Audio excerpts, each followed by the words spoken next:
Arookutty saint Jacob ചാപ്പലിൽ നടന്നത് ഗുരുതരമായ അതിക്രമമെന്ന് KCBC വാർത്താക്കുറിപ്പിലൂടെ അറിയിച്ചു. ക്രൈസ്തവർ ഏറ്റവും പരിപാവനമായി കാണുന്ന വിശുദ്ധ കുർബാനയെ നിന്ദ്യമായ രീതിയിൽ അവഹേളിക്കാനുള്ള ശ്രമമാണ് മാർച്ച് 28 രാത്രി കൊച്ചി രൂപതയുടെ അരൂക്കുറ്റി സെന്റ് ജേക്കബ് ചാപ്പലിൽ നടന്നത്. സക്രാരിയിൽ സൂക്ഷിച്ചിരുന്ന തിരുവോസ്തിയും അത് ഉൾക്കൊള്ളുന്ന പാത്രങ്ങളും അക്രമികൾ മോഷ്ടിച്ച ശേഷം ചതുപ്പിൽ ഉപേക്ഷിക്കുകയാണ് ഉണ്ടായത്. മതവികാരം വ്രണപ്പെടുത്താനുള്ള ആസൂത്രിതമായ ശ്രമമായേ ഈ പ്രവൃത്തിയെ കാണാനാകൂ. കേരളത്തിന്റെ ഇന്നത്തെ സാഹചര്യത്തിൽ ഇത്തരമൊരു പ്രവൃത്തിയെ അതീവ ഗുരുതരമായി കാണേണ്ടതുണ്ട്. ഇത്തരം പ്രവണതകൾ തീർച്ചയായും ഒഴിവാക്കപ്പെടേണ്ടതും കർശനമായ നടപടികൾ ഉണ്ടാകേണ്ടതുമാണ്.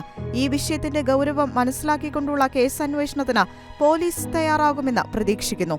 ഈ ദൗർഭാഗ്യകരമായ പ്രവൃത്തി ക്രൈസ്തവ സമൂഹത്തിന് വളരെ വലിയ വേദന സൃഷ്ടിച്ചിരിക്കുന്നു. ഇത്തരം സംഭവങ്ങൾ കേരളത്തിൽ ആവർത്തിക്കപ്പെടില്ല എന്ന് ഉറപ്പുവരുത്തേണ്ടത് സർക്കാരിന്റെ കടമയാണ്. കേരള കത്തോലിക്ക സഭയുടെ പ്രതിഷേധവും വേദനയും അറിയിക്കുന്നതോടൊപ്പം ഇത്തരം വിഷയങ്ങളിൽ ഗൗരവപൂർണമായ ഇടപെടലുകൾ സർക്കാർ സംവിധാനങ്ങളുടെ ഭാഗത്തുനിന്ന് ഉണ്ടാകണമെന്ന് ആവശ്യപ്പെടുകയും ചെയ്യുന്നു എന്നും വാർത്താക്കുറിപ്പിൽ പരാമർശമുണ്ട്.